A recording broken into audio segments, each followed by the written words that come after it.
اب آپ اس مبارک سلسلے کا 28واں حلقہ سماعت فرمائیں۔ اس نے کہا اچھا اب تیسری بات یہ ہے، اگر یہ دونوں باتیں نہیں مانتے ہو تو پھر میری ایک تیسری بات مانو۔ انہوں نے کہا وہ کیا؟ اس نے کہا کہ میری رائے یہ ہے کہ لا تقاتلوہ ہو، اس کے ساتھ جنگ نہ کرو۔ انہوں نے کہا پھر جنگ نہ کرے تو کیا کریں آخر، کیسے؟ انہوں نے کہا کچھ صلح کا راستہ نکالو، جنگ نہ کرو۔ واللہ انہ لنبی، خدا کی قسم وہ اللہ کا نبی ہے اور نبی سے کوئی جنگ نہیں جیت سکتا۔ آپ جنگ نہیں جیت سکتے، آپ مارے گئے۔ انہوں نے کہا اچھا ہم تیسری بات تیری مانتے ہیں کہ ہم جنگ نہیں کریں۔ تو ہرقل نے حضور کو پیغام بھیجا، اس نے کہا حضور ہم جنگ نہیں کرنا چاہتے، آپ کے ساتھ صلح کے ساتھ رہنا چاہتے ہیں۔ حضور نے فرمایا ہم انتظار میں بیٹھے آؤ موقع۔ نے کہا حضور آپ 2 سال بیٹھے رہے ہیں، جس جگہ آپ تبوک میں بیٹھے ہیں بالکل بیٹھے ہیں، ہم احترام کریں گے، ہم عزت کریں گے، ہم جنگ نہیں کریں گے آپ کے ساتھ۔ حضور نے اپنے صحابہ کو بلایا، آپ نے فرمایا پھر ہمارا مقصد جو تھا وہ یہ تھا کہ ہم اپنی دعوت نبوت جو ہے وہ عرب سے نکل کے باہر روم تک بھی پہنچائیں اور ان کو بھی دعوت مبارزت دیں، اور اگر وہ نہیں نکلتے مقابلے پر تو نہ نکلے، اب ہم ساری زندگی تو تبوک نہیں بیٹھے رہیں گے، ہمارا مقصد حل ہو گیا، چلو واپس مدینہ منورہ۔ اچھا اب دنیا میں تو بات اڑ گئی کہ بھئی مسلمانوں کو اللہ نے اتنی طاقت دی ہے کہ 30,000 کے لشکر پر 2 لاکھ بن الاسفر مقابلے پہ نہیں آتے۔ ہرقل ڈر گیا، ہرقل ڈر گیا، ہرقل ڈر گیا۔ بس یہ بات ایسی ہوئی کہ سب قبائل دوڑ دوڑ کے اسلام میں آئے۔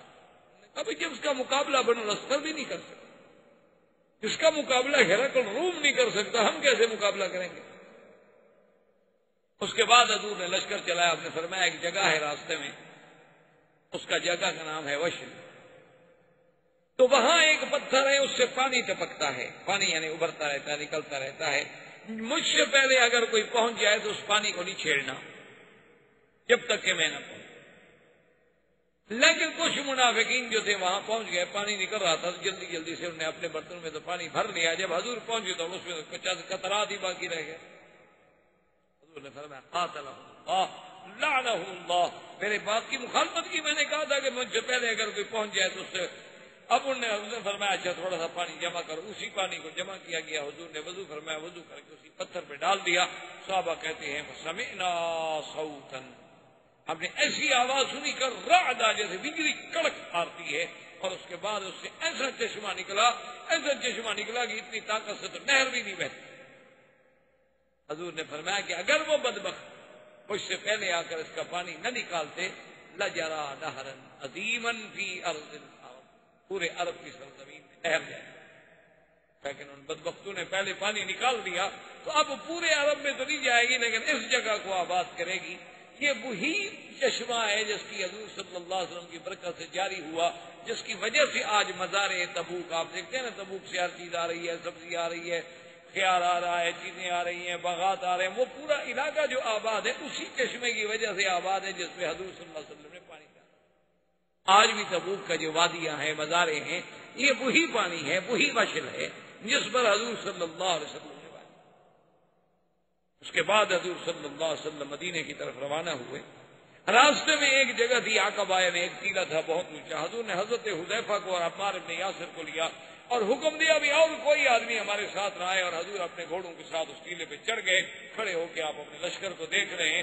منافقین کو موقع ملا تو ان کے 14 آدمی جو تھے مل کر انہوں نے کہا کہ ہم اس چوٹی پر دوسری طرف سے جا کے حضور کو دھکا دے کے گرا دیتے، اس سے اچھا موقع ہمیں کوئی نہیں ملے گا کہ اس وقت حضور اکیلے کھڑے۔ ادھر سے دشمن یہ منافقین جو ہیں 14 آدمی چڑھنے لگے، اور حضور صلی اللہ علیہ وسلم نے بھی دیکھ لیا اور حضرت حذیفہ نے بھی دیکھ لیا۔ حضرت حذیفہ فرماتے ہیں کہ میں ان کی طرف دوڑا، میرے ہاتھ میں ما عندی الا بیجن، میرے ہاتھ میں اتنی سی چھوٹی تھی، صرف اور کچھ بھی نہیں تھا، اور چھوٹی کے ساتھ میں نے کہا ظالموں کدھر اوپر آ رہے ہو؟ اچھا میں نے یہ نہیں سمجھا کہ حملے کے لیے آ رہے ہیں، میں نے یہ سمجھا کہ جب اللہ کے نبی نے منع کر دیا ہے کہ اس ٹیلے پر اور کوئی نہ چڑھے تو یہ حضور کے حکم کی خلاف ورزی کر کے کیوں چڑھے، بس اتنی سی بات۔ میرے دل میں یہ نہیں تھا، نہ مجھے معلوم تھا کہ یہ تو قاتلانہ حملے کے لیے آ رہے ہیں، لیکن ان پر ایسا روک پڑا کہ وہ پیچھے بھاگ گئے۔ جب میں واپس آیا حضور نے فرمایا جانتے ہو یہ کیوں آ رہے تھے؟ نے کہا مجھے قتل کرنے کے لیے آ رہے ہیں، لیکن اللہ نے ان پر ذلیل و رسوا کر دیا ہے۔ تم نے پہچانا وہ کون تھے؟ اس نے کہا حضور ان کے چہروں پر چونکہ کپڑا تھا میں پہچان تو نہیں سکا، لیکن ان گھوڑوں سے مجھے اندازہ ہے کہ بنو تمیم کے لوگ تھے، ان کے گھوڑے میں پہچانتا ہوں قبیلے کے، لیکن وہ بندے میں نہیں پہچان سکا۔ آپ نے فرمایا ہم فلان و فلان و فلان و فلان، حذیفہ وہ 14 آدمی، اس کا نام یہ تھا یہ تھا یہ تھا یہ تھا یہ تھا، یہ نام سارے رکھ لو۔ لیکن میں نے کہا کہ حضور کی، انہوں نے کہا حضور فرمایا نہیں کسی کو نہیں بتانا۔ میں نے کہا حضور اجازت دیں ان کو قتل کر دو۔ میں نہیں، قتل نہ کرو، کیونکہ ان الناس یحدثون ان محمد یقتل اصحابہ، کہ اب اللہ کے نبی جو ہیں اپنے ساتھیوں کو، کلمے پڑھنے والوں کو بھی قتل کرنے لگے، ایسا نہیں۔ لیکن حضور نے فرمایا حذیفہ نام بتی، اسی لیے حذیفہ بن الیمان کو کہا جاتا تھا صاحب سر رسول اللہ، حضور کا رازدان۔ حضور صلی اللہ علیہ وسلم نے وہ نام ان کو تو بتایا اور کسی کو نہیں بتایا۔ اسی لیے صحابہ بعد میں جب کوئی آدمی مرتا اور اس کا جنازہ آتا تو حضرت عمر سب صحابہ جو تھے کانا ینظران الی حذیفہ، حضرت حذیفہ کو دیکھتے کہ اس جنازے پر حذیفہ کھڑا ہے جنازہ پڑھنے کے لیے یا نہیں کھڑا۔ اگر حذیفہ کھڑے ہیں تو پڑھ لیتے، نہیں کھڑا تو مانا ایک منافق ہے، پھر وہ بھی صحابہ جنازہ نہیں پڑھتے تھے، کیونکہ ان کو پتا تھا کہ حذیفہ بن الیمان کو تو پتا ہے اور کسی کو پتا نہیں۔ حضور صلی اللہ علیہ وسلم واپس آئے، اور اسی ضمن میں یعنی جب حضور تبوک پہ جا رہے تھے تو منافقون نے ایک اور سازش کی، مدینہ منورہ میں ایک مسجد بنائی۔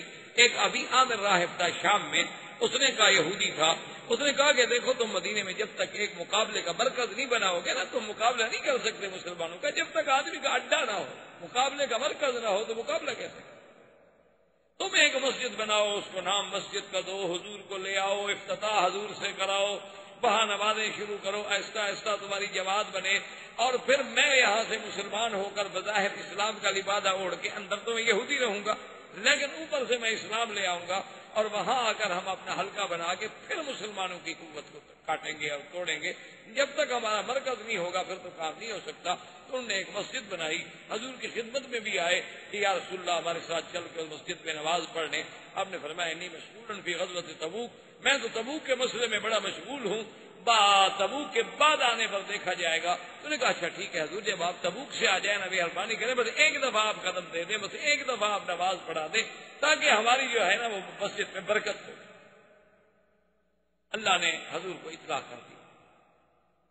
والذين اتخذوا مسجدا ضرارا وكفرا وتفريقا بين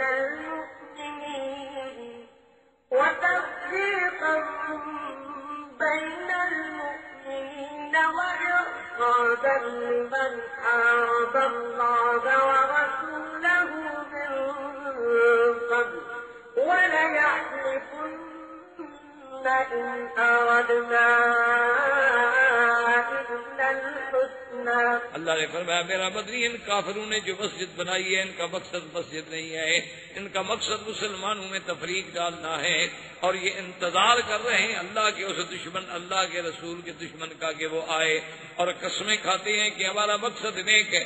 والله يشهد إنهم لكاذبون لا تكن فيه أبدا لمسجد أسس على التقوى من أول يوم أحق أن تقوم فيه رجال يحبون أن يتطهروا والله يحب المطهرين۔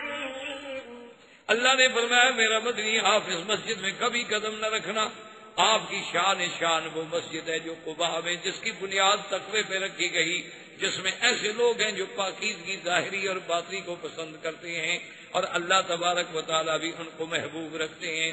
افمن اسس بنیانہ علی التقوی خیر، وہ مسجد زیادہ بہتر ہے جس کی بنیاد تقوی پہ رکھی گئی، نہ کہ وہ مسجد جس کی بنیاد جو ہے جہنم کی آگ کے کنارے پہ رکھی گئی۔ ان کا نتیجہ کیا ہے؟ دنیا میں بھی اور آخرت میں بھی ان کو جہنم ملے گی۔ اللہ کے نبی نے اسی وقت حکم دیا، مالک نے دخشن کو حکم دیا کہ آپ فوج لے کے جائیں اور اس مسجد کو جا کے جلا دیں۔ جو چیز مسلمانوں کی تفریق، نام چاہے مسجد رکھ دو تو مسجد تھوڑی بن جاتی ہو۔ اب جناب جب مالک ابن دخشن فوجی لے کے پہنچا تو یہودی تو گھبرا گئے، انہوں نے کہا یہ کیا ہو؟ انہوں نے کہا امرنا رسول اللہ صلی اللہ علیہ وسلم بإحراقها، حضور نے ہمیں حکم دیا کہ جلا دو. یعنی اللہ نے ایسے حالات پیدا کیے کہ منافقوں پہ چوٹ ضرب پہ ضرب پڑ گئی. اب ان کا راز بھی کھل گیا، تو پتہ لگ گیا، اب اللہ کے نبی کو تو پتہ لگ گیا ہم نے مسجد کیوں بنائی. اور اسی اثنا میں ابھی حضور مدینے کے اندر داخل نہیں ہوئے کہ صحابہ کہتے ہیں صبح کی نماز ہے اور حضور پاک دور تشریف لے جاتے تھے اپنے قضاء حاجت کے لیے. حضور واپس نہیں آئے. اب ہم انتظار کر رہے ہیں. خطرہ ہو گیا کہ اگر ہم مزید انتظار کرتے ہیں تو کہیں ایسا نہ ہو کہ سورج نکل آئے اور نماز کا وقت چلا جائے. اب صحابہ گھبرا گیا، ابھی کیا کریں؟ انتظار کریں وقت جاتا ہے، نہ انتظار کریں تو کیا کریں؟ نماز جاتی ہے، کریں. آخر صحابہ نے کہا کہ بھئی نماز تو اللہ کا فرض ہے نا، وہ تو کسی کے لیے مؤخر نہیں کیا جا سکتا. تو عبد الرحمن ابن عوف کو حکم دیا گیا جی آپ امام بنے اور ہمیں نماز پڑھائیں. عبد الرحمن ابن عوف نے کھڑے ہو کے نماز شروع کی. ابھی حضور پاک نے ایک رکعت پڑھی تھی کہ عبد الرحمن ابن عوف نے ایک رکعت پڑھائی تھی کہ حضور تشریف لے آئے. جب سلام پھیرا تو اب حضور کھڑے ہو کے اپنی رکعت پوری کرے اور صحابہ کانپ رہے ہیں کہ ہم نے کیا کیا، ہم نے غلطی کی. حضور تھوڑی دیر میں تو آ گئے تھے. جب فارغ ہوئے حضور نے فرمایا تم سب نے بہت اچھا کیا ہے، نماز فرض ہے، اس کے اوقات مقرر ہیں، کسی کے لیے نماز آگے پیچھے نہیں کی جا سکتی. تم نے بہت اچھا کیا، اچھی بات. اگر میں نے عبد الرحمن ابن عوف کے پیچھے ایک رکعت پڑھ لی تو کیا ہو گیا، جماعت ہو گئی. لیکن تم لوگوں نے بہت اچھا کیا ہے. یعنی نماز کا مقام اتنا بلند ہے کہ اللہ کے نبی کی انتظار میں بھی تاخیر نہیں کی جا سکتی. حضور صلی اللہ علیہ وسلم اس کے بعد آگے چلے. ایک صحابی تھے ابا رحمہ، وہ کہتی ہیں خدا کی شان ہے کہ میرا اونٹ جو تھا نا وہ حضور کے قریب جو گزرا تو مجھے اونگ آ رہی تھی، تھکا ہوا تھا سفر کا. مجھے خیال نہیں آیا وہ اتنا قریب سے گزرا کہ حضور کے پاؤں کو اتنا رگڑ آئی کہ پاؤں زخمی ہو گیا. حضور بالکل مس کیا نا اس نے ساتھ، ایسا رگڑ آئی کہ حضور صلی اللہ علیہ وسلم کا پاؤں زخمی ہو گیا. حضور نے غصے میں مجھے بیت مارا. پھر میری آنکھ کھلی. کہا کیا کر رہے ہو؟ انہوں نے کہا حضور میں نے آمد ان کو نہیں کیا. خیر کہتے ہیں ٹھیک ہے. میں نے پھر اونٹ ہٹا لیا. کہتے پھر مجھے اونگ آ گئی. خدا کی قدرت سے میرے اونٹ نے پھر جا کے اسی جگہ رگڑا لگایا. حضور صلی اللہ علیہ وسلم نے پھر مجھے مانے کیا کر رہے ہو ابا رحمہ؟ اب مجھے تو نہیں دینا.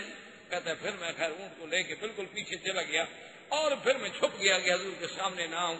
اب اگر حضور نے مجھے پکڑا مجھے سزا دیں گے. تو کافی دیر کے بعد حضور نے مجھے بلایا. میں کانپتے ہوئے حضور کے سامنے پیش ہوا. میں نے کہا اب آ گیا. میں نے 2 دفعہ زیادتی کی ہے.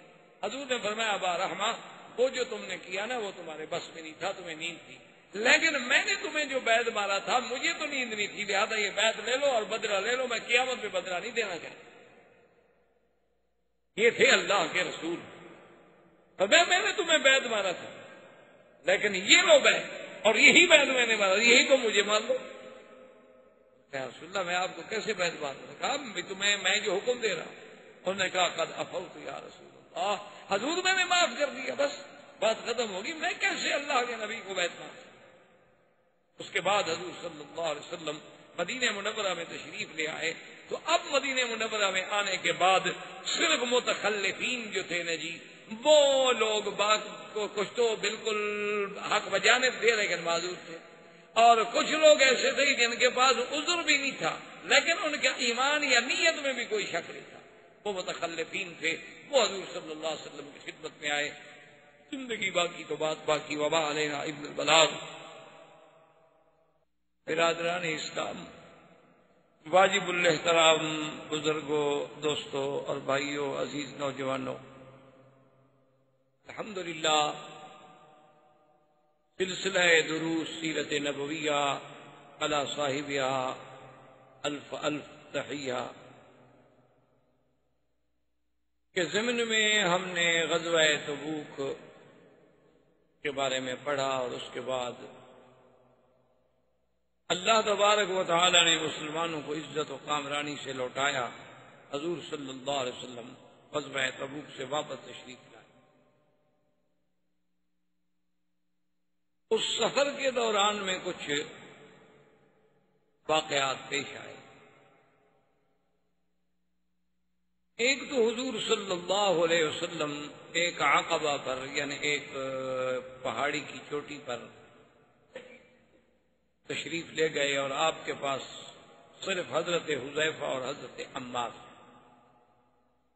اور حضور نے حکم دیا کہ اور کوئی نہ آئے۔ یہ بھی دراصل سیرت نبی صلی اللہ علیہ وسلم کا ایک یعنی پہلو ہے کہ حضور صلی اللہ علیہ وسلم اپنے لشکر کی نگرانی فرماتے تھے کہ لشکر کیسے جا رہا ہے، ترتیب کیسی ہے، تنظیم کیسی ہے۔ اونچی جگہ پہ کھڑے ہو گئے اور سارا لشکر آنکھوں کے سامنے سے گزر گیا۔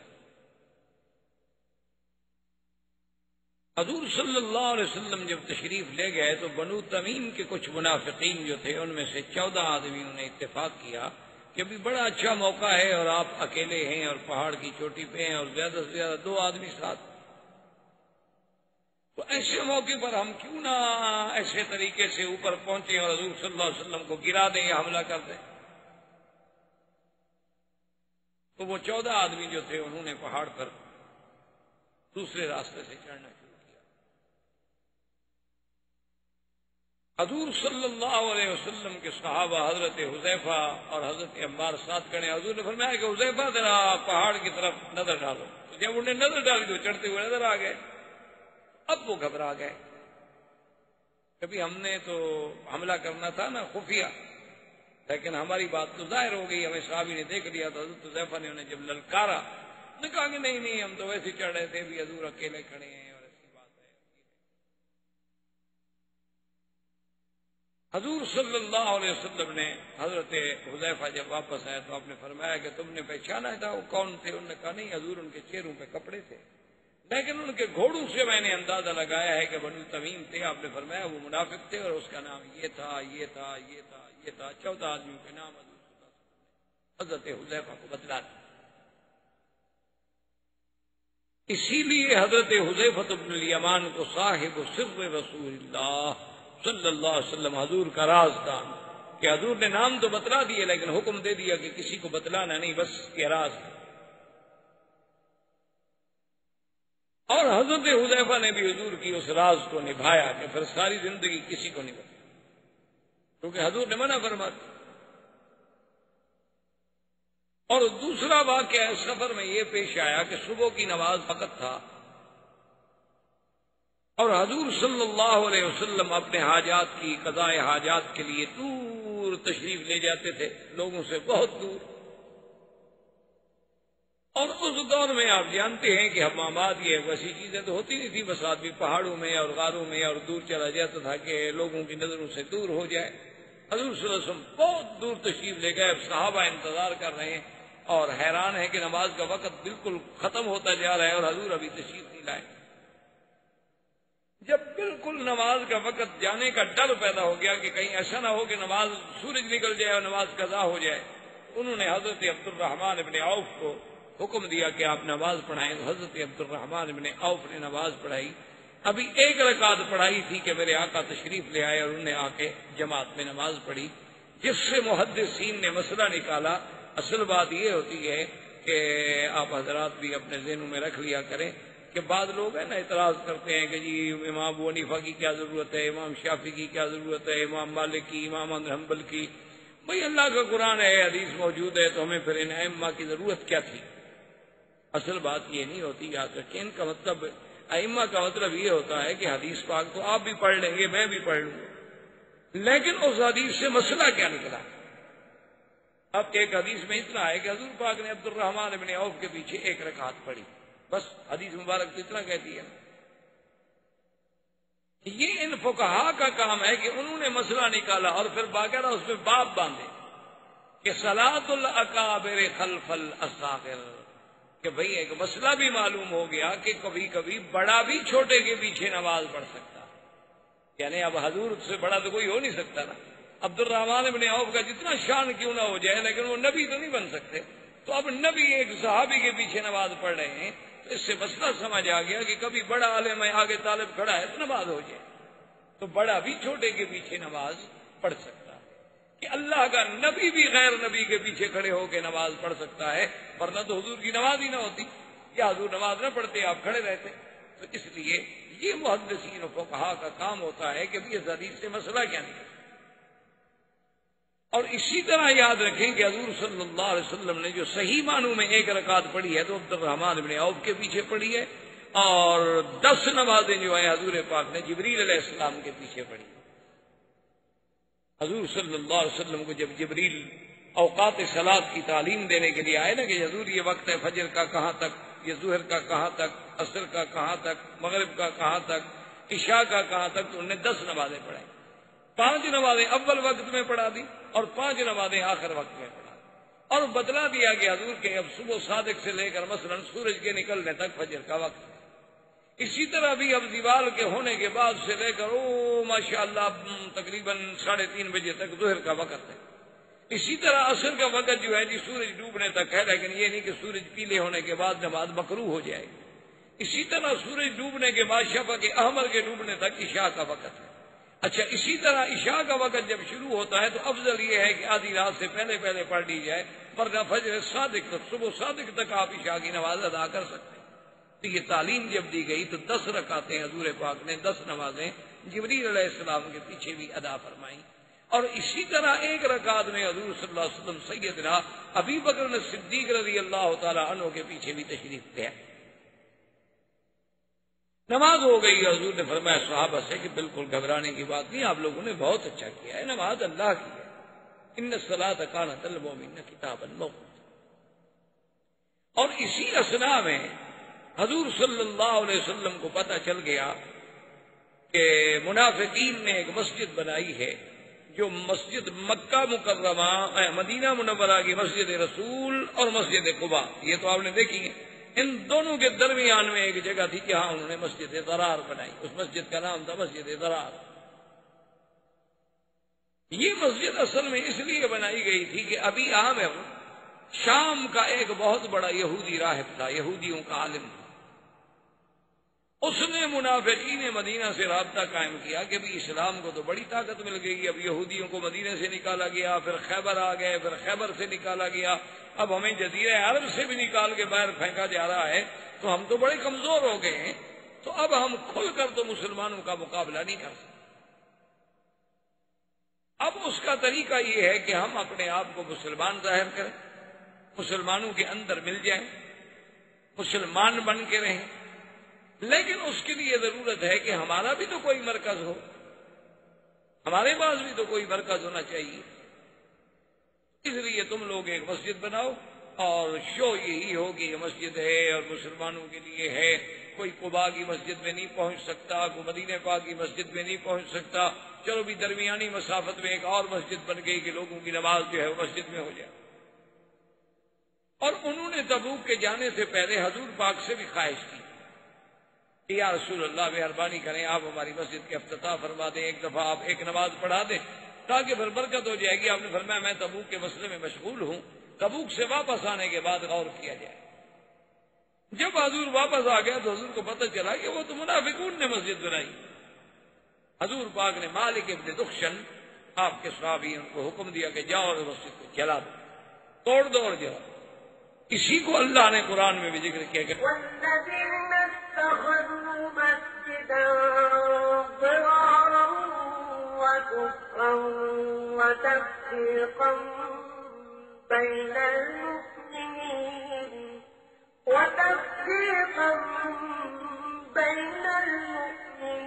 وإرصادا لمن حارب الله ورسوله من قبل وليحلفن إن أردنا إلا الحسنى والله يشهد إنهم لكاذبون. لا تقم فيه ابدا. اللہ نے حکم دیا کہ میرا مظلوم نے جو مسجد بنائی ہے یہ کفر ہے، نفاق ہے، مومنوں کو لڑانے کا ایک اڈا ہے، یہ بالکل اللہ کے رسول کی دشمنی ہے. یہ بڑی قسمیں کھائیں گے کہ ہمارا مقصد نیک ہے، لیکن اللہ گواہی دیتا ہے یہ جھوٹے ہیں. لا تقم فیہ ابدا. اس مسجد میں آپ کبھی بھی قدم نہ رکھیں. آپ کا مقام وہ ہے لمسجد اسس علی التقوی، وہ مسجد قباء جس کی بنیاد تقوی پہ رکھی گئی ہے، وہ مقام ہے محمد عربی کا صلی اللہ علیہ وسلم. تو اس مسجد کو بھی چلا دیا. حضور صلی اللہ علیہ وسلم جب مدینہ منورہ میں پہنچ گئے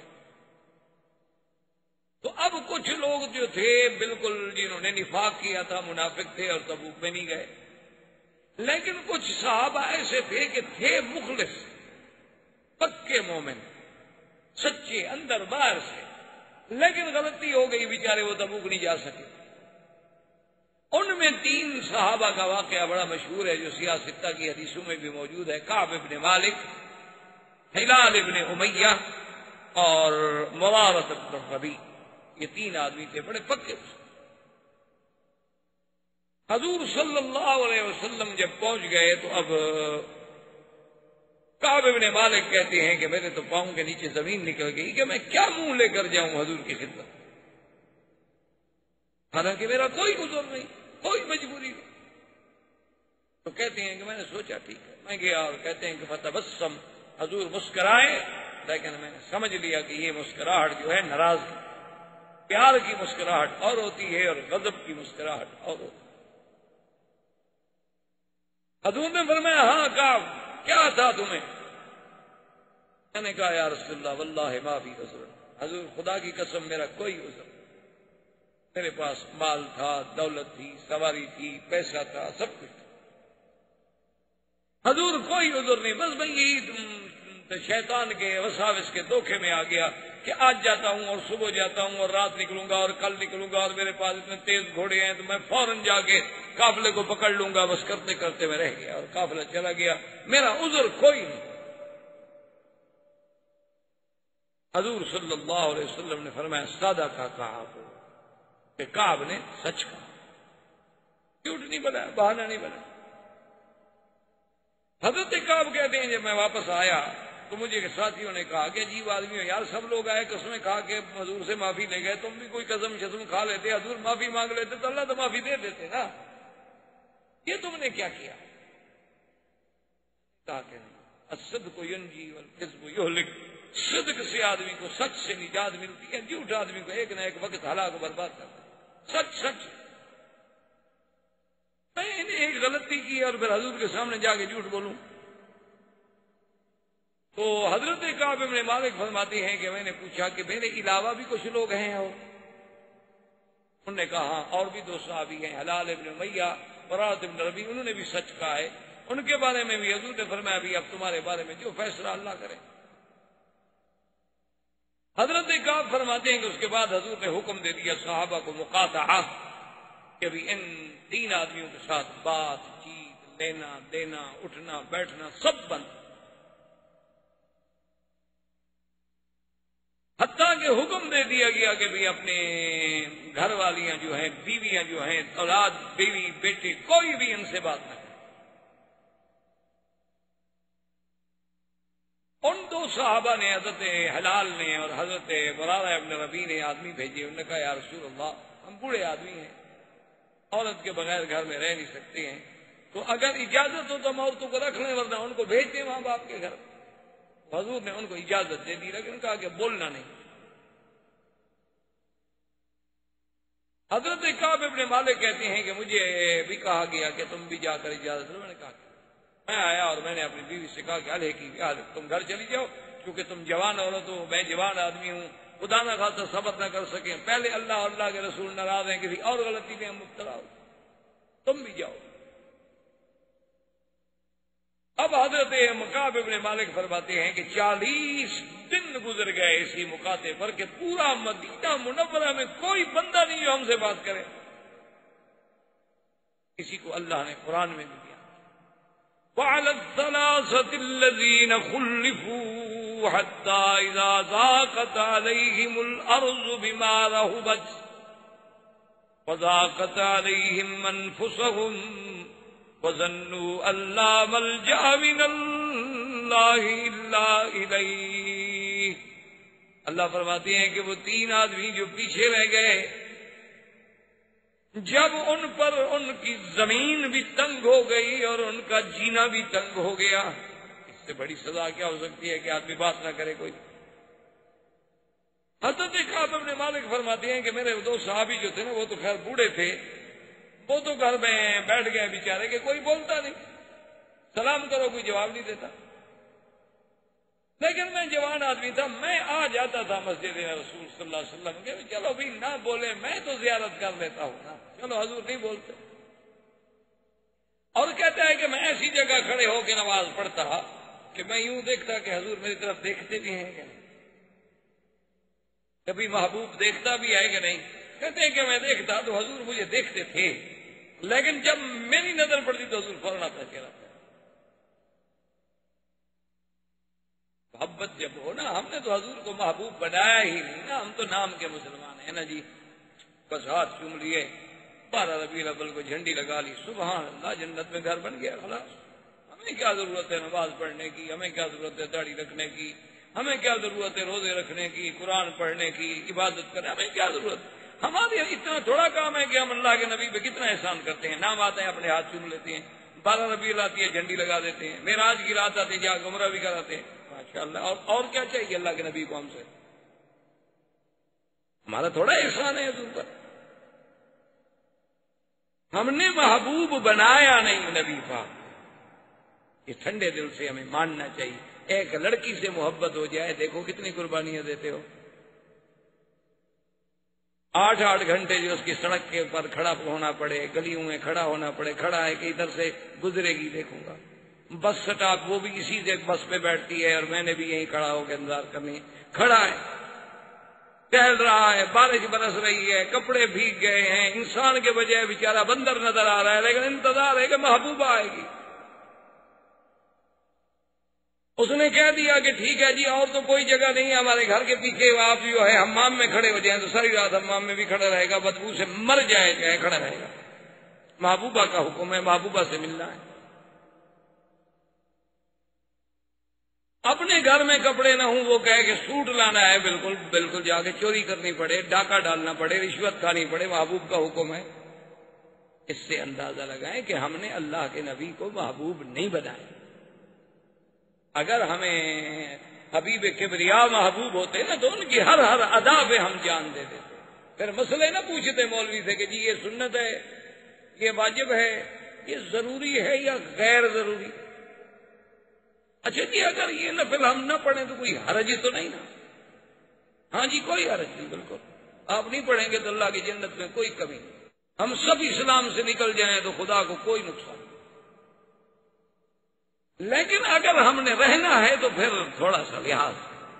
اگر ہم نے اسلام قبول کیا ہے، دیکھو نا جی ایک آدمی عہدہ لیتا ہے، گورنر بنتا ہے، وزیر بنتا ہے، منسٹر بنتا ہے، حلف وفاداری اٹھاتے ہیں. اب آپ نے دیکھا نہیں کافروں کا کیا معاملہ ہے کہ ایک لڑکی کا اسکینڈل بن گیا. ان کے نزدیک تو زنا نہیں، اسکینڈل کیوں بن گیا؟ ان کے نزدیک تو بھائی کوئی زنا ہے ہی نہیں. نہ شراب ہے، نہ زنا ہے، نہ شباب کباب، کوئی چکر نہیں ہے. مسئلہ کیا تھا؟ وہ کہتے کہ نہیں، جب یہ آدمی پریزیڈنٹ کے عہدے پہ آ گیا ہے، منسٹر کے عہدے پہ آ گیا ہے، سینیٹر کے عہدے پہ آ گیا ہے، یہ اب پبلک کا نمائندہ ہے، اب اس کا کردار جو ہے اس کا اثر پبلک پر پڑتا ہے، اب یہ غلطی نہیں کر سکتا. پہلے جو اس نے منہ کالا کیا ہے کرتا رہے، جب نوکری ختم ہو جائے جا کے پھر 2000 دفعہ منہ کالا کرے. لیکن جب اس نے حلف اٹھائے اور قوم کا اتنا بڑا نمائندہ اور جھوٹ بول رہا ہے. آپ نے بھی کبھی سوچا ہے کہ مسلمان ہو کر جھوٹ بول رہا ہے؟ ہم نے بھی تو آخر کوئی حلف اٹھایا نا کہ اشہد اللہ الہ الا اللہ واشہد ان محمد الرسول اللہ، اور دن میں 5 دفعہ اس کو دہراتے ہیں. ایک ٹھنڈے دل سے غور کریں. آپ مولویوں کی باتوں میں نہ بگڑا کریں، لیکن یہ غور کریں کہ کیا اگر واقعی ہمیں حضور سے عشق ہے، حضور سے ہمیں محبت ہے، حضور ہمارے محبوب ہیں. ہم نے تو اپنے اساتذہ کو دیکھا ہے کہ بیر علی پہ جب جاتے تھے نا تو کہتے بھائی گاڑی روک دو، گاڑی روک دو. ہاں بھائی کیا؟ ہم نے کہا بھائی اب آگے تو میں جرت نہیں کر سکتا کہ سواری پہ سوار ہو کے مدنی پاک کے شہر میں جاؤں، یہاں سے پیدل. وہ اللہ کے بندے کو شریعت میں منع ہے؟ انہوں نے کہا کوئی منع نہیں شریعت میں، لیکن بات کو ادب کی. اسی لیے جب عبد الحمید مراد جس نے حرم نبوی بنایا ہے نا، مسجد رسول پاک صلی اللہ علیہ وسلم، وہ جب آئے تو بتائے دنیا کا ایک بادشاہ تھا. اس نے کہا کہ جب میں اسٹیشن مدینے پہ اتروں، آپ نے دیکھا ہوگا کہ ابھی تک وہ اسٹیشن موجود ہے، آپ جب مکہ آتے ہیں نا تو راستے میں آپ نے دیکھا ہوگا کہ اسٹیشن کا ابھی تک وہ آثار موجود ہیں اور کچھ ڈبے گاڑی واڑی کے ٹوٹے پھوٹے بھی پڑے ہوئے ہیں. تو یہاں آگے اترا وہ تو اس نے کہا کہ یہاں سے میرے ہاتھ پاؤں جو ہے نا جیسے مجرم کو باندھتے ہیں رسی میں باندھ لو اور گھسیٹتے ہوئے لے جاؤ محمد مدنی کے روضے تک کہ میں مجرم ہوں اللہ کے دین کا. ایسے لے جاؤ، یہ نہیں کہ بادشاہ بنا کے لے جاؤ، مجھے مجرم کی حیثیت میں گھسیٹتے ہوئے لے جاؤ کہ ہم تو مجرم ہیں، ہم نے کیا حق ادا کیا ہے حضور پاک. حالانکہ دنیا کا بادشاہ تھا لیکن سوچ دیکھو کتنی تھی، اور اسی طرح آیا رسی بندھوا گیا ہے. ہم نے میرا بھائی کبھی سوچا نہیں، ویسے آپ کی مرضی ہے. ہمیں جیسے عطا اللہ شاہ بخاری رحمۃ اللہ علیہ فرمایا کرتے تھے کہ مولوی مکی ہمیں کہنے کی عادت پڑ گئی ہے، انہیں سننے کی عادت پڑ گئی ہے. ہم کہتے کہتے مر جائیں گے، سنتے سنتے چلے جائیں گے، بات جہاں تھی وہیں رہے گی. مسئلہ تو ہو گیا ہے وہ. بہرحال اب دیکھیں یہ ہے مقام عشق کہ دیکھ رہا ہے کہ حضور دیکھتے ہیں، وہ قہر سے دیکھتے ہیں، دیکھتے تو ہیں. میری شاعر نے کیا عجیب بات کہتے ہیں، وہ قہر سے دیکھتے ہیں، ناراض ہو کے دیکھتے تو ہیں. میں شاد ہوں کہ ہوں تو کسی کی نگاہ میں، کسی کی نگاہ میں تو ہوں، چلو غضب سے صحیح. کہتے ہیں جناب اسی حالت میں 40 دن گزر گئے، مقاطعہ جاری ہے. ملک غسان بنو غساسنہ کے بادشاہ نے خط بھیجا اور اپنا قاصد بھیجا کعب ابن مالک کو، چونکہ کعب ابن مالک تو بڑا ادیب خطیب لبیب آدمی. اس نے خط بھیجا کہ کعب مجھے پتہ چلا ہے کہ تیرا نبی تیرا سردار تجھ سے ناراض ہے اور تیری بڑی بے عزتی ہو گئی ہے کہ 40 دن سے پورا مدینہ بائیکاٹ ہے تم پہ، لہذا میں تمہیں حکم دیتا ہوں کہ اس کے مذہب کو، اس کے شہر کو، اس کے دین کو چھوڑ کر فوراً میرے پاس پہنچو. یہاں میں تمہیں اپنا سب سے بڑی وزارت کا عہدہ دینے کے لیے تیار ہوں. تمہارے جیسے آدمی کو اللہ کے نبی نے ضائع کر دیا ہے، تم کو ضائع کرنے والے آدمی. حضرت کعب فرماتے ہیں کہ میں نے کہا کہ اللہ یہ میرا ایک اور امتحان. اب بات سنیں کعب کی، ذرا دل پہ پتھر رکھ کے اس کا وزن کریں تھوڑا.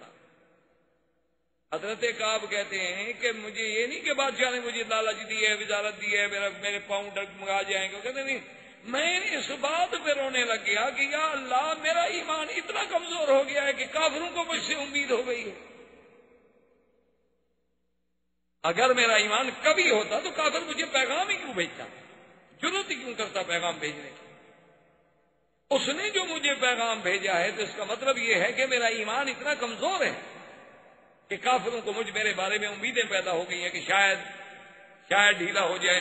تو میں نے اس کا خط کو لیا اور ٹکڑے ٹکڑے کر کے سامنے آگ کا تنور چل رہا تھا اس میں ڈالا اور میں نے کہا ارجع الی ملک، جاؤ اپنے بادشاہ سے کہہ دینا کہ کعب ابن مالک کا یہی جواب ہے، محمد مدنی کے شہر میں میں ایڑیاں رگڑتے ہوئے مر جاؤں گا لیکن تمہارے پاس نہیں آؤں گا. حضرت کعب فرماتے ہیں کہ میں اپنے گھر کی چھت پہ بیٹھا تھا، نماز پڑھ رہا تھا اور اللہ نے ہماری توبہ قبول کی. اب 2 صحابی وہاں سے چلے، ایک گھوڑے پہ دوڑا اور ایک پیدل دوڑا کہ بھی ہم جا کے مبارک دیں کعب کو، بھی مبارک ہو بھائی، مبارک ہو تمہاری وہ توبہ قبول ہو گئی ہے. لیکن وہ کہتا ہے کہ جب اس نوجوان نے دیکھا نا کہ وہ تو گھوڑے پہ جا رہا ہے، لازمی بات ہے وہ پہلے پہنچ جائے گا، تو اس نے دور سے پکارا یا کعب ابشر، یا کعب ابشر، مبارک. اس کی آواز مجھے پہلے پہنچ گئی، گھوڑا بعد میں پہنچا. تو جب وہ آیا تو میں نے کہا بھی اس کی آواز پہلے پہنچی تھی. میں نے اپنے سارے کپڑے نکال کے اس کو مبارکباد کے عوض میں دے دیے اور اس کے بعد میں دوڑا حضور صلی اللہ علیہ وسلم کی خدمت میں. اور سب سے پہلے کہتے ہیں کہ طلحہ بن عبید اللہ صحابی تھے، وہ کھڑے ہوئے اور انہوں نے مجھے مبارک دی. کہتا ہے خدا کی قسم میں طلحہ کا یہ احسان نہیں بھول سکتا کہ وہ سب سے پہلا شخص تھا جو مجھے مبارک دیا. اور میں نے دیکھا اب حضور میری طرف دیکھ کے مسکرائے. اب ان کی مسکراہٹ میں ناراضگی کے بجائے محبت تھی اور فرمایا ابشر یا کعب ان اللہ تبارک و تعالی قبل توبتکم، تمہاری توبہ اللہ نے منظور فرما لی ہے تمہیں باقی. اس کو اللہ نے قرآن نے فرمایا ثم تاب علیہم لیتوبوا ان اللہ غفور رحیم، اللہ بخشنے والے ہیں، مہربان ہیں، راضی. یہ عظیم واقعے کے بعد یہ وہی سن ہے، یعنی اب سن 8 ہجری جو ہے تقریباً ختم ہونے والا ہے، جس میں بی بی ام کلثوم بنت رسول اللہ صلی اللہ علیہ وسلم کی وفات ہو. اور انہی دنوں میں ایک عجیب واقعہ پیش آیا. حضور نے سارے صحابہ کو جمع کیا, سب لوگ آ گئے, حضور نے خطبہ پڑھا. صحابہ کہتے ہیں عجیب خطبہ تھا, اور اس میں منافق بھی آ گئے, کیونکہ منافق تو آ جاتے تھے نا مسجد میں. حضور نے خطبہ پڑھنے کے بعد اعلان فرمایا, آپ نے فرمایا کہ قم یا فلان, قم یا فلان, قم یا فلان, فلان اٹھو نکل جاؤ مسجد سے, تم منافق ہو. فسماہ ستا وثلاثین شخصا من المنافقین, حضور نے 36 منافقوں کے نام بتلا کے ان کو مسجد سے نکال دیا. اس سے بڑی بات ان کے لیے کیا تھی کہ اللہ کے نبی کی زبان سے فضیحت ہو گئی کہ تم منافق ہو, منافق ہو, نکل جاؤ. اور ان کا راز جو تھا وہ بھی ختم, بھانڈا پھوٹ گیا, ذلت ہو گئی. اسی ذلت کو دیکھ کے عبداللہ ابن ابی ابن سلول جو منافقوں کا سردار تھا نا جی, اس کو ایسی بیماری گری کہ وہ بستر پہ گر گیا, اور اسی غم میں وہ گھل گھل کے مر گیا. لیکن عبداللہ ابن ابی ابن سلول نے, حالانکہ وہ رئیس المنافقین ہے, سب منافقوں کا سردار جو تھا یہ عبداللہ ابن ابی سلول, شدید جب مرنے کا وقت آیا نا, اس وقت اپنے بیٹے سے کہا کہ اللہ کے نبی کے پاس جائیں کہ وہ میرے پاس تشریف لائیں. اب سیرت کا اندازہ کریں, حضور کی رحمت کا اندازہ کریں, حضور کے کرم کا اندازہ فرمائیں. حضور آ گئے, اتنا بڑا دشمن ہے, سارے منافقوں کا سردار ہے, بیمار ہے, مر رہا ہے, بلاتا ہے, حضور پھر گھر آ گئے. اور جب حضور آئے تو اس وقت مرنے کے بالکل قریب تھا. اس وقت بھی کہہ رہا تھا این خلفائی الیہود این خلفائی بنو قریظہ, ہائے یہودی کدھر گئے, ہائے وہ یہودی کدھر گئے, یرفعونی, میری شان اونچی کرتے, میرا نام اونچا کرتے, مجھے بھی چھوڑ کے چلے گئے. یعنی اس موت کے وقت بھی بدبخت یہودیوں کو یاد کر رہا ہے. اور حضور سے کہنے لگا کہ ایک تمنا ہے میری, اگر آپ مان لیں کہ آپ جو ہے اپنا قمیص مبارک مجھے دیں, اسی میں مجھے کفن دیا جائے اور جنازہ بھی آپ میرا پڑھیں. حضور نے فرمایا تم ہو تو منافق, آخر وقت تک یہود کر رہے ہو, لیکن بہرحال تم نے سوال کیا ہے تو میں نہیں چاہتا, دے دوں گا.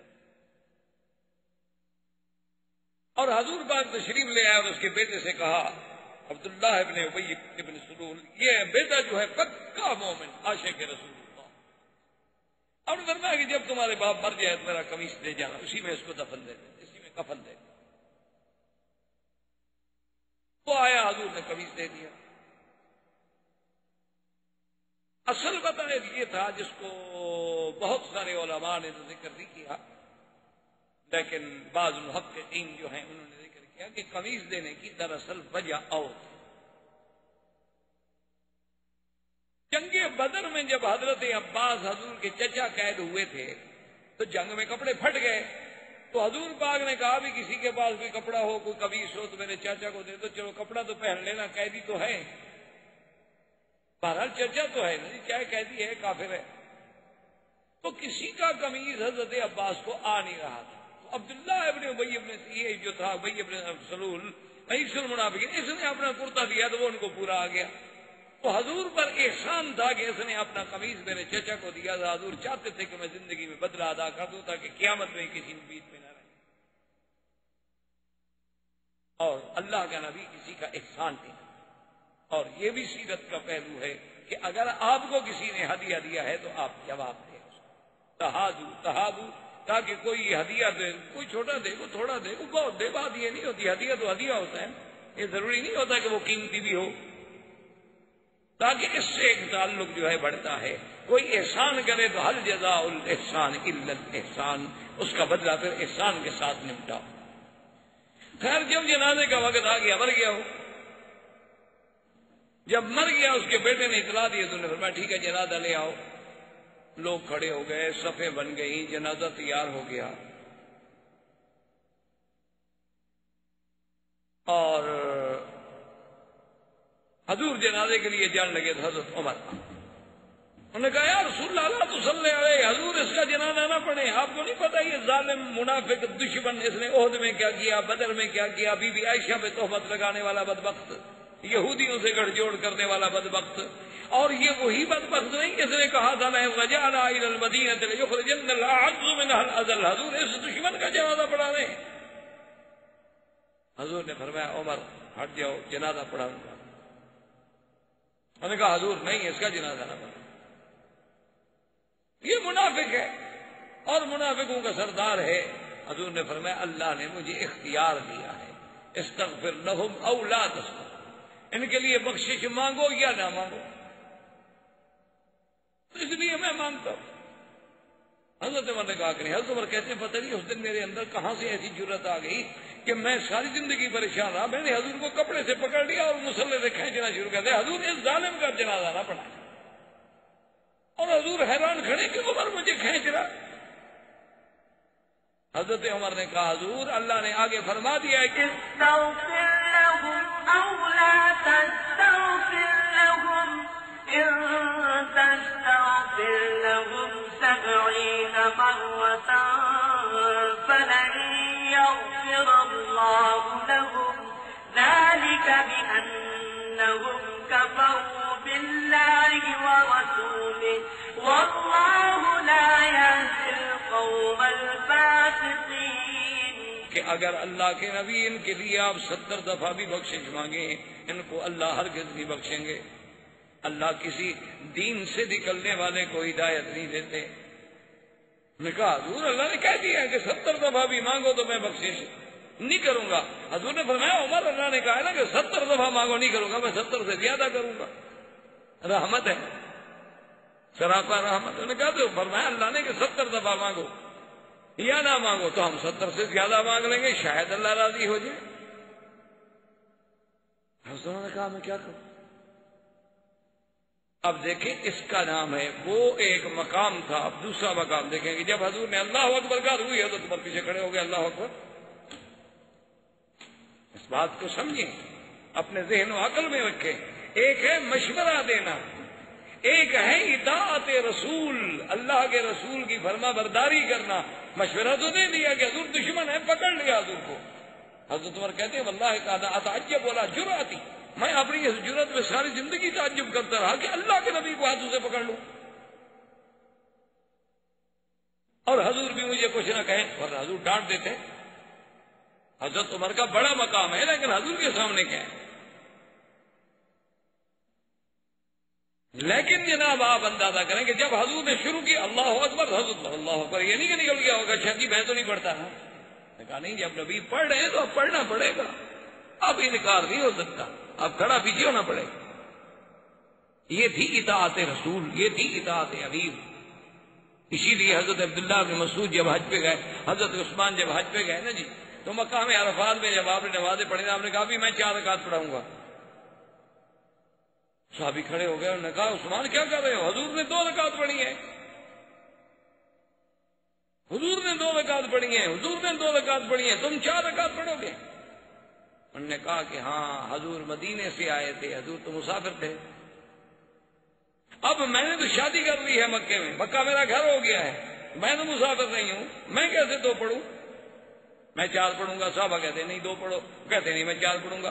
جب حضرت عمر کھڑے ہوئے 4 پڑھانے کے لیے، سارے صحابہ کھڑے ہوئے پڑھنے کہ اب امیر ہے، خلاص خلیفہ راشد ہے، اب جو حکم دے گا تعمیل ہو۔ مشورہ دینا، مسئلہ پیش کرنا، رائے میں اختلاف پیش کرنا، یہ تو کوئی جھگڑا نہیں، کوئی بری بات نہیں، یہ تو ہر آدمی کو حق ہے نا رائے دینے کا، ہر آدمی کو حق حاصل ہے رائے دینے کا، تو اسی طرح رائے آپ دے سکتے ہیں۔ لیکن جب کوئی امیر خلیفہ راشد علیکم سنتی و سنت الخلفاء الراشدین وہ فیصلہ کر دیں تو اب انکار نہیں ہو سکتا، اب تو ماننا پڑے گا۔ تو بہرحال حضور نے جب جنازہ پڑھا دیا تو اللہ تبارک و تعالی نے قرآن نازل کیا وَلَا تُصَلِّ عَلَىٰ أَحَدٍ مِّنْهُمْ مَاتَ أَبَدًا وَلَا تَقُمْ عَلَىٰ قَبْرِهِ إِنَّهُمْ كَفَرُوا بِاللَّهِ وَرَسُولِهِ وَمَاتُوا وَهُمْ فَاسِقُونَ۔ اللہ نے قرآن نازل کیا کہ میرا محبوب جو رائے، جو فیصلہ عمر نے فرش پہ کیا، میں نے عرش سے اسی کو منظور کر لیا ہے۔ ایسے بدبختوں کی کبھی نماز نہ پڑھایا کریں اور نہ ان کی قبر پہ کبھی کھڑے ہوں، نہ ان کے لیے کبھی بخشش مانگے، یہ تو کافر ہیں۔ یہ تو فاسق ہے، ان کی جنازہ، ان کی نماز جنازہ پھر نہ پڑھائیں۔ حضور نے بلایا حضرت عمر کو کہ عمر اللہ نے تو تیری بات مان لی بھائی، اب دیکھیں کہ علماء نے یہاں کیا بیان لکھا ہے، محدثین و فقہاء نے کیا بات لکھی۔ اب ہم تو حدیث اسی طرح پڑھ کے چلے جائیں گے نا کہ جی اللہ نے حضرت عمر کی تجویز قبول فرما لی، آئندہ کے لیے حضور کو روک دیا گیا کہ کسی منافق کا جنازہ نہ پڑھائیں، بات ختم ہو گئی۔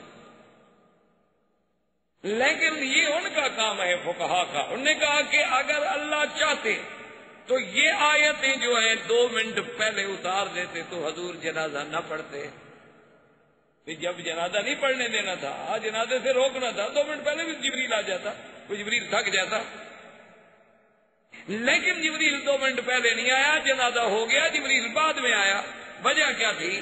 تو انہوں نے کہا کہ اس میں راز تھا، اللہ یہ چاہتے تھے کہ اب محمد مدنی کہہ چکے ہیں کہ میں جنازہ پڑھاؤں گا، اور عمر کہتا ہے کہ نہ پڑھاؤ، اگر ہم نے پہلے روک دیا تو بات میرے نبی کی رہ جائے گی، ابھی تو نبی کی بات پوری ہونے دو نا، بعد میں فیصلہ سنا دیں، ابھی اللہ کے نبی کی بات کو پورا ہو جانا، ابھی تو جو حضور کے منہ سے نکل گیا ہے محبوب نے کہہ دیا ہے کرنے، آئندہ کے لیے سمجھا دیں گے کہ بھائی یہ نہیں کرنا۔ یہ ہوتا ہے مقام، اسی کا نام ہوتا ہے تفقہ، اسی کا نام ہوتا ہے فقہ، اسی کا نام ہوتا ہے فقہ الحدیث، کہ بھئی حدیث پاک سے لفظ تو آپ نے بھی پڑھ لیے، لفظ تو میں نے بھی پڑھ لیا، لیکن مسئلہ کیا نکلا؟ حضور صلی اللہ علیہ وعلا آلہ وصحبہ وسلم تسلیما کثیرا کثیرا، اس واقعے کے بعد حضور نے حضرت ابو بکر کو بلایا، فرمایا بھائی 9 ذی الحجہ شروع ہو گئی ہے، حج فرض ہو چکا ہے، تم حج کے لیے چلو۔ سب سے پہلے سال جب حج کے لیے بھیجا گیا تو حضرت ابو بکر کو بھیجا، آپ نے فرمایا تم امیر الحج ہو، تمہیں ہم امیر بنا کے بھیج رہے ہیں، اور اپنی نگرانی میں جا کر سب کو حج کرائے۔ اور حضرت ابو بکر قافلہ لے کے چل پڑے، اور بڑے قافلے۔ اسی اثنا میں یعنی سابقہ درس میں بھی میں نے عرض کیا تھا کہ یہ 9 ہجری کا جو سن ہے اس کو عربی عامۃ الوفود بھی کہتے تھے کہ یہ وفود کا سال ہے، بڑے بڑے وفد آئے، تو بنو تمیم کا وفد آ گیا۔ بنو تمیم کا جو وفد آیا، اللہ کے بندے جو آئے، ظہر کی نماز کے بعد کا وقت تھا، پوچھتے پوچھتے کہ حضور پاک کا گھر کہاں ہے، تو حضور صلی اللہ علیہ وسلم کے گھر کے باہر آ گیا، اخرج الینا یا محمد، اخرج الینا یا محمد، اخرج الینا یا محمد، محمد پاک باہر نکلو، باہر نکلو۔ حضور حیران، یہ کون لوگ ہیں بھائی؟ یہ کوئی طریقہ ہے کسی کو بلانے کا؟ حضور باہر تشریف لے آئے، دیکھا تو بڑا وفد کھڑا ہے، کون ہو بھائی؟ یہ بنو تمیم ہے، کیوں آئے ہو؟ نہ نتفاخر و نتمادہ، ہم اس لیے آئے ہیں کہ ہم آپ سے مقابلہ کریں گے، اپنے فخر و مباحات بیان کریں گے۔ لیکن رحمتیں دو جہاں ہیں، برداشت کرتے۔ اسی کو اللہ نے قرآن میں بھی بیان کیا، ان الذین ینادونک من وراء الحجرات اکثرهم لا یعقلون۔ میرا مدنی محبوب، جو لوگ تیرے گھر کے باہر کھڑے ہو کے آوازیں لگاتے ہیں ان کو عقل نہیں۔ وَلَوْ أَنَّهُمْ صَبَرُوا حَتَّى تَخْرُجَ إِلَيْهِمْ لَكَانَ خَيْرًا لَهُمْ، اگر یہ صبر کرتے، اگر یہ صبر کر کے کھڑے رہتے، انتظار کرتے، جب آپ ان کی طرف آتے تو پھر بات کرتے، پھر اپنی بات کہتے، یہ ادب کا طریقہ تھا۔ یہ طریقہ نہیں کہ اللہ کے پیغمبر کے گھر کے باہر کھڑے ہو کے جا کے کہو کہ اخرج اخرج۔ اسی لیے علماء نے مسئلہ لکھا ہے کہ بھی حضور کی زندگی ہے، حضور موجود ہے، اس وقت بھی گھر سے باہر پکارنا منع ہے، جب تک حضور خود نہ آئے پکارو نہیں، حضور صلی اللہ علیہ وسلم کو بلاؤ نہیں۔ وہ کہتے ہیں کہ عجیب بات ہے، حضور کی زندگی میں گھر کے باہر کھڑے ہو کے پکارنا منع ہے، اور تم اپنے ملک میں میلاد بنا کے بلا لو، تو یہ جائز ہے؟ ابھی عجیب بات ہے کہ جہاں مرضی آئی دیکھ پکائی، حضور آ گئے، اور ایک وقت میں اگر 10 لاکھ جگہ پر میلاد ہو رہا ہو تو اس کا مطلب ہے ہر جگہ حضور پہنچ گئے۔ اور چلو بھائی ان 10 لاکھ میں جو زیادہ پیارے ہوں گے ان کے پاس تشریف لے جاتے ہوں گے، چلو 10 لاکھ میں 10 تو ہوں گے۔ اچھا، اور جب وہاں تشریف لے گئے تو جو روضے پہ لوگ سلام پڑھ رہے ہیں وہ کس پہ پڑھ رہے ہیں؟ یہ ہر جگہ ایک مثالی چیز ہے، ایک تصور ہے، تخیل ہے، حقیقت نہیں۔ بس عجیب باتیں ہیں. وَلِلنَّاسِ فِيمَا يَعْشِقُونَ مَذَاهِبُ. ہر آدمی نے جو ایک دین اختیار کر لیا ہے نا اسی پہ ڈٹا ہوا ہے. سوچنے پر بھی تیار نہیں کہ میں حق پر بھی ہوں کہ نہیں. میں ٹھنڈے دل سے غور تو کروں, چلو بھی ٹھیک ہے تو ٹھیک ہے, سچ ہے تو سچ ہے, کوئی غصے کی بات تو ہے ہی نہیں نا. اللہ نے علم جو دیا ہے, تعلیم دی ہے, سوچ تو لوں نا میں. اللہ پاک تو حکم دیتا ہے کہ میرے مدنی پاک کو گھر کے کمرے کے باہر سے کھڑے ہو کر بھی خبردار آواز مت دو, اور اتنی زور سے بات مت کرنا کہ تمہاری آواز میرے محبوب کی آواز سے اونچی ہو جائے. اگر تمہاری آواز بھی ذرا بے ادبی سے اونچی ہو گئی تو میں تمہارے سارے عمل برباد کر دوں. حضور بارہ ہاں جی نے کہا جی ہم مقابلہ کرتے تھے, اس کو کہتے تھے تفاخر و تمادن کہ جی ہم اپنا بیان کرتے ہیں تم اپنا بیان کرو. انہوں نے کہا حضور ہمارا خطیب پہلے تقریر کرے گا, تقریر کرو. اس نے جناب یوں تقریر شروع کی کہ بنو تمیم ایسے اور بنو تمیم ایسے اور بنو تمیم ایسے اور بنو تمیم ایسے. حضور نے اس کے بعد جب وہ خاموش آن فرمایا ثابت بن قیس جواب دو. ثابت بن قیس کھڑے ہو, اس نے کہا کیا تم فخر کرتے ہو گھوڑوں پر, لڑائی پر, قوم پر؟ نحن نفتخر برسول اللہ, ہم تو یہ فخر کرتے ہیں کہ اللہ کا نبی ہمارے ساتھ. نحن نفتخر بالصلاة, نحن نفتخر بالمدینہ, نحن نفتخر بالاسلام, نحن نفتخر بالدین. ہم تو دین کے ساتھ فخر کرتے ہیں. قوم کیا ہے, نسب کیا ہے, وطن کیا ہے. جب تقریر ختم کی تو کہنے لگے خطیبکم خیر من خطیبنا. بھئی تمہارا خطیب جو ہے نا مسلمانوں کا ہمارے خطیب سے اچھا ہے. اچھا اب ہم شعروں میں مقابلہ کریں. اپنے شاعر کو کھڑا کر دیا, اس نے شعر پڑھے. حضور نے کہا حسان تم جواب دو. حضرت حسان نے حضور کی مدح میں قصیدہ پڑھا. اب جب ختم ہوا تو کہنے لگے شاعرکم خیر من شاعرنا. بھئی ہم مانتے ہیں آپ کا شاعر بھی ہم سے اچھا ہے. چلو حضور ہم نے مان لیا, اب اسلام لاتے. یار سب کے سب مسلمان ہو گئے. بنو تمیم کا وفد جو تھا مسلمان ہو. اسی طریقے سے بنو عامر ایک قبیلہ تھا, وہ وفد ہے, بہت بڑا قبیلہ تھا. ان کے سردار تھے عامر ابن ابی طفیل, اور اس کے ساتھ تھا اربد ابن قیس. یہ دونوں بڑے لوگ تھے اور بڑے جنگجو, بڑے بہادر. قبیلے کو ساتھ لے کے آئے. اصل وجہ یہ تھی کہ ہر طرف سے اسلام پھیل گیا. اب ہر قبیلہ اپنی اپنی جگہ ڈر رہا تھا کہ بھئی اب اکیلے تو ہم جنگ نہیں کر سکتے, تو کیوں نہ ہم مسلمان ہو جائیں. تو یہ جب آیا تو راستے میں دونوں مشورہ کرنے لگے. ابھی تو عامر نے کہا اربد بات سنو, میں تو قوم کی مجبوری سے جا رہا ہوں مدینے, مسلمان ہونا نہیں چاہتا میں. انہوں نے کہا یار سچی بات پوچھو تو مسلمان ہونا تو میں بھی نہیں چاہتا, میں بھی قوم کی مجبوری کی وجہ سے جا رہا ہوں. تو اس نے کہا کیا کر. عامر بن طفیل نے کہا دیکھو بات سنو, ہم ہیں وفد, وفد کی تلاشی بھی نہیں جاتی اور وفد کو غیر مسلح بھی نہیں کیا جاتا, ہتھیار بھی نہیں چھینے جاتے. میں اللہ کے نبی کو باتوں میں لگا دوں گا اور تم تلوار سے حملہ کر دیں. انہوں نے کہا یہ بات. انہوں نے کہا ٹھیک. یہ جناب تیاری کر کے وفد آ گیا, حضور کے پاس بیٹھ گئے. تو عامر ابن ابی طفیل نے کہا خالدی یا رسول اللہ, محمد مصطفیٰ علیہ مجھے ٹائم دیں. آپ نے فرمایا لا نہیں دیتا والے. اس نے دوبارہ کہا, اس نے 6 بار کہا, اس نے 4 بار کہا, اس نے 5 بار کہا. اب عامر حضور متوجہ ہیں, حضور فرمایا علیحدہ میں ٹائم نہیں, جو بات کرنی ہے کرو. اب جب حضور ادھر دیکھ رہے ہیں تو اربد کو دیکھ رہا ہے کہ اربد کو کیا ہو گیا, اشارے کر رہا ہے تم جو چپ ہو گئی, میں تو باتوں میں مشغول کر چکا ہوں نا حضور کو. اربد چپ, ہاتھ ہی نہیں ہلتا. خیر بہرحال جب واپس چل اسلام نہ لیا, واپس چلے گئے تو راستے میں اس نے عامر ابن ابی طفیل نے پوچھا. اس نے کہا اربد تمہاری ہماری بات تو طے تھی کہ بھئی میں حضور کو باتوں میں مشغول کروں گا اور تم تلوار سے حملہ کر دو گے. اس نے کہا بدبخت, میں نے جب بھی تلوار پہ ہاتھ رکھا نا تم حضور کے سامنے آ جاتے تھے, تم ان سے پہلے تم آ جاتے تھے, میں کیا تمہیں مار دیتا. معلوم یہ ہوتا تھا کہ تم آگے آگے اور حضور ادھر ہو گئے, تو سامنے میرے آتے تھے, تم کو تلوار کیسے مارتے, تم تو میرے دوست ہو. اس نے کہا واللہ, اس نے کہا واللہ نے, میں کیا چپ رہا تھا, تم نہیں جانتے میں کتنا بڑا بہادر آدمی ہوں. انہوں نے کہا یار یہ تو کمال ہو گیا, میں تو دور بیٹھا تھا. اور یہ عامر ابن ابی طفیل جو ہے سلولیہ قبیلہ تھا, ابی ابن سلول جہاں کا تھا نا رئیس المنافقین, وہاں ایک سلولی عورت کے گھر میں آیا, رات کو ٹھہرا. رات میں ہی اللہ نے اس پر طاعون کا ایک پھوڑا جو ہے مسلط کیا. عربی میں اس کو کہتے تھے غدہ. تھوڑا مسلط کیا اور صبح تک جناب وہ بالکل اس حال میں پہنچ گیا کہ مرنے لگ گیا.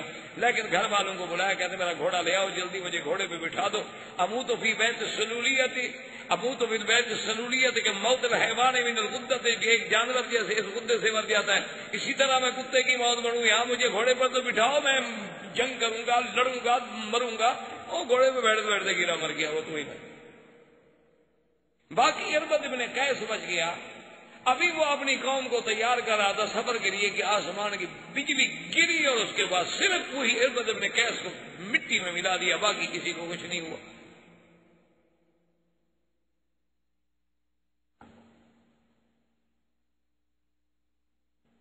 اللہ تبارک و تعالی نے اس کو بھی قرآن میں بیان کیا ہے, سبح الرعد بحمدہ والملائکۃ من خیفتہ. اللہ نے وہ واقعہ بھی بیان کہ ہم جب جاتے ہیں تو ہم ان کو سوائے کے ساتھ یجادلون, اللہ میں جو جھگڑے کرتے ہیں ان کو بجلی بھیج کر بھی ہم مار دیتے ہیں. اچھا جب یہ دونوں مرے نا تو پوری قوم ڈر گئی. انہوں نے کہا یار واپس چلو مدینے, ہم تو مسلمان ہوتے ہیں. دیکھو بدبختوں کا کیا حال ہوا. تو وہ وفد بھی بنی عامر کا واپس آیا, آ کے سارے کا سارا مسلمان ہو گیا. حضور صلی اللہ علیہ وسلم پر وہ اسلام لے آئے. اب ان کے جانے کے بعد جو ہے وفد آیا بنو تمیم بنی قیس کا. اچھا بنو قیس میں ایک آدمی تھے, ان کے سردار تھے, ان کا نام تھا احنف ابن قیس.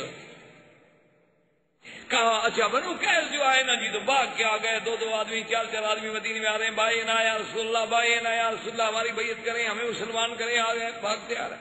احنف جو تھے وہ چلے گئے, جا کر سامان اتارا, غسل کیا, کپڑے پہنے, خوشبو لگائی, تیار ہو کے حضور کی دربار میں آئے. حضور نے فرمایا احنف میں بڑا خوش ہوں, تمہیں اللہ نے جو دو صفتیں دی ہیں نا, الحلم والانات, ایک تو تمہارے اندر حلم ہے اور ایک حوصلہ, ہر کام کو آرام سے کرنا. یہ ٹھیک ہے تمہاری قوم تو بڑی جلد باز ہے, لیکن تم نے ایسا کیا. اور یہ اتنا بڑا حوصلے والا شخص تھا کہ اس کی نوکرانی ایک دفعہ گرم پانی اٹھا کے جا رہی تھی تو اس کا چھوٹا بچہ 2 ماہ کا سو رہا تھا, تو اس کے ہاتھ سے وہ برتن گرا تو اس کا بچہ جل کے مر گیا. لیکن اس نے ایک لفظ بھی نوکرانی سے نہیں کہا کہ تم نے ایسا کیوں کیا. اتنا بڑا حوصلے والا آدمی تھا. تو بنو قیس کا وفد جو ہے یہ بھی مسلمان. ان کے جانے کے بعد بنو مسیلمہ, بنی حنفیہ, ان کا وفد جو ہے وہ مسیلمہ بن الکذاب جو تھا اس کی سرکردگی میں آیا. یہ 1,00,000 تو ان کی صرف فوج تھی. یہ یمامہ کے لوگ تھے, ریاض کے علاقے میں ایک جگہ ہے یمامہ, بنی حنفیہ, اس جگہ کے لوگ. یہ جب آیا تو جب مدینے کے قریب آ گئے تو مسلمان کہنے لگا میں تو نہیں جاتا, تم جاتے ہو تو جاؤ, میں تو نہیں جاتا, میں تو مسلمان نہیں ہوتا. وہ چلے گئے, اسلام لے آئے.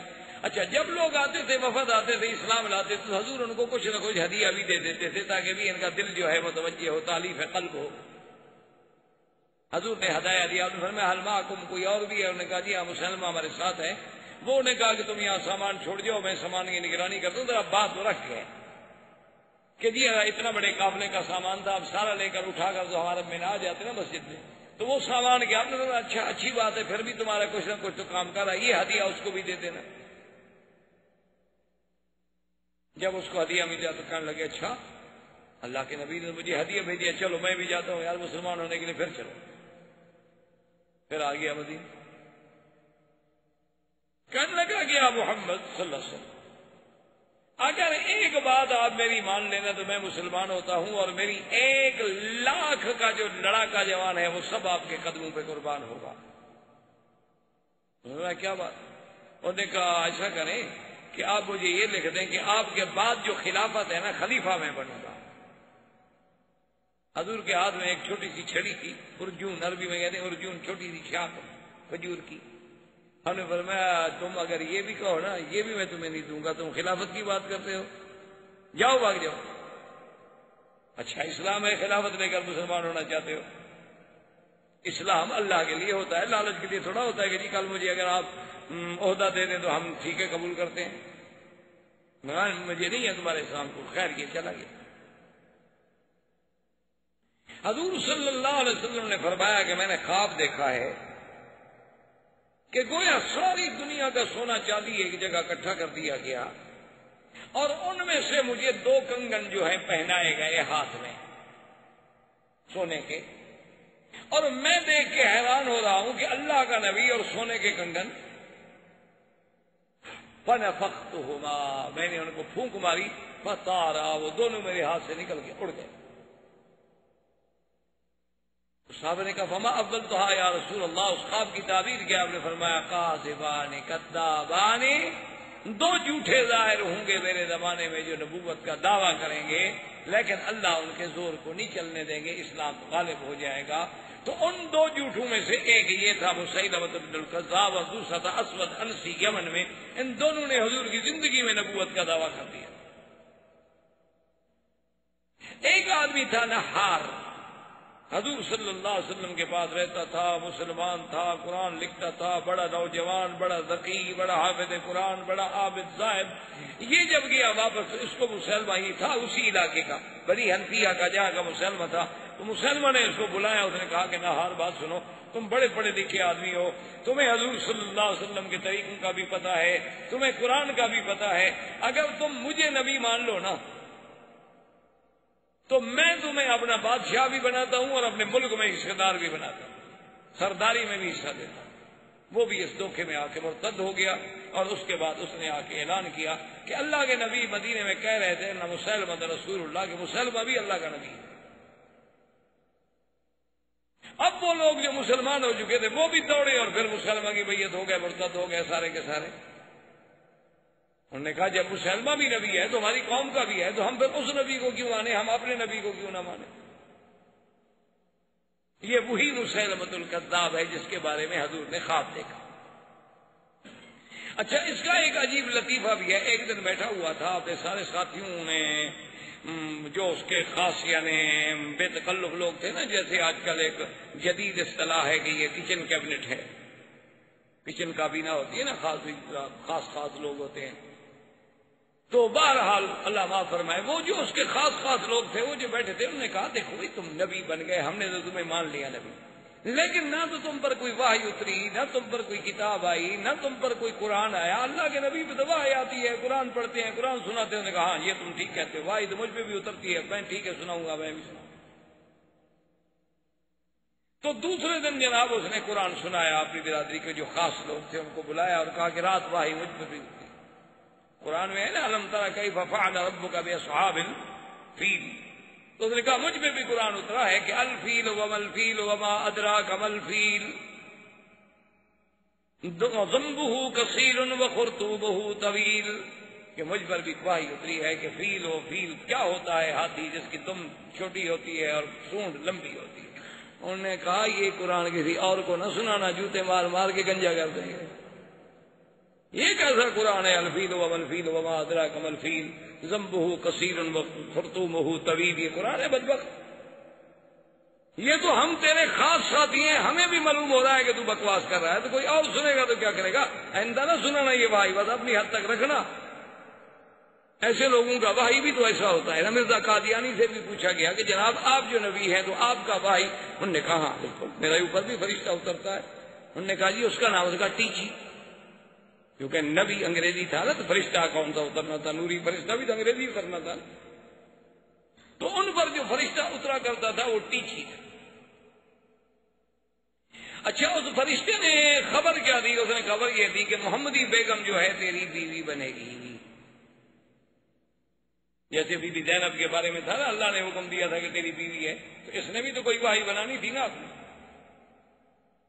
اچھا، خدا کی شان دیکھو کہ محمدی بیگم اس کی رشتہ دار تھی، اس کے رشتہ دار تھے قریبی، تو اس نے جناب پیغام بھیجا۔ اس کو پتہ چلا تھا اصل میں کہ بڑی خوبصورت لڑکی ہے، یہ اس کے پیچھے پڑ گیا، تو اس نے پیغام بھیجا کہ جی رشتہ دے دو۔ انہوں نے کہا نہیں دیتے۔ اس نے بڑا زور لگایا، بھی پیسے لے لو، دولت لے لو، رقبہ لے لو، انگریزوں سے جگیریں دلا دیتا ہوں، لیکن اس لڑکی کا رشتہ مجھے دو۔ وہ بھی کوئی پکے مسلمان تھے، انہوں نے کہا جو مرضی آئے گا تمہیں نہیں دیں گے، تمہارے جیسے جھوٹے مرتد کو کون لڑکی دے دے، تم تو کافر ہو، کافر کو ہم لڑکی دے دیں مسلمان۔ تو اس نے پھر یہ وحی بنائی کہ مجھ پر وحی نازل ہوئی ہے، اللہ فیصلہ کر چکا ہے عرش پر کہ محمدی بیگم جو ہے وہ میرے نکاح میں آئے گی، اگر تم لوگوں نے میرے نکاح میں نہ دی تو 3 مہینے کے اندر اندر محمدی بیگم مر جائے گی۔ محمدی بیگم کو پتہ چلا، لوگوں نے ڈرایا، عورتوں نے ڈرایا، عورتیں تو بڑی ضعیف ہوتی ہیں نا کمزور عقیدے کی، انہوں نے کہا بی بی مرنے سے تو بہتر ہے نا شادی کر لو، کیا ہے جائیداد بھی ملتی ہے، سب کچھ ملتا ہے۔ اس نے کہا مرزے کو جا کے کہہ دو کہ اگر تو تم پہلے مر گئے تو تم جھوٹے ہو، اور میں پہلے مر گئی تو پھر میرا مذہب جھوٹا ہے، لیکن تم پہلے مرو گے، میں نہیں مرتی تم سے پہلے، 3 مہینے تو 3 مہینے رہ گئے، میں مرتی ہی نہیں تم سے پہلے۔ اچھا خدا کی شان ہے، مرزا مر گیا، محمدی بیگم رہ گئی۔ اللہ نے جھوٹے کو جھوٹا کرنا تھا، بھائی ٹی کی کیا فرشتہ تھا۔ تو بہرحال یہ مسیلمۃ بن الکذاب نے بھی دعوی نبوت حضور کی زندگی میں کیا تھا، اور اس کا مقابلہ کس نے کیا تھا؟ سیدنا ابو بکر رضی اللہ تعالی عنہ نے مسیلمہ سے جنگ لڑی اور مرتدین کو کیفر کردار پر پہنچایا۔ اب یہ سارے واقعے کے بعد حضور صلی اللہ علیہ وسلم کے فرمان پر حضرت ابو بکر قافلے لے کے حج کے لیے چل پڑے۔ ابھی وہ روانہ ہوئے اور پیچھے وحی آ گئی۔ سورت توبہ کبھی اللہ آپ کو پڑھنے کی توفیق دے دی، یہ وہی وقت ہے جب سورت توبہ اتری۔ اسی لیے حتیٰ کے بعد مفسرین کہتے ہیں کہ یہ سورت اتنی جلدی میں اتاری گئی کہ بسم اللہ بھی نہیں لکھی گئی، اور بعض علماء فرماتے ہیں کہ بسم اللہ اس لیے نہیں لکھی گئی کہ مشرکین کی ذلت تھی، ان کی فضیحت تھی، تو اس میں کون سی آگے رحمت کے فیصلے تھے کہ پہلے بسم اللہ الرحمن الرحیم کا اضافہ کیا جائے، آگے تو سارا ان کے ساتھ عذاب تھا۔ احباب کرام، اس کے بعد اب آپ اس مبارک سلسلے کی CD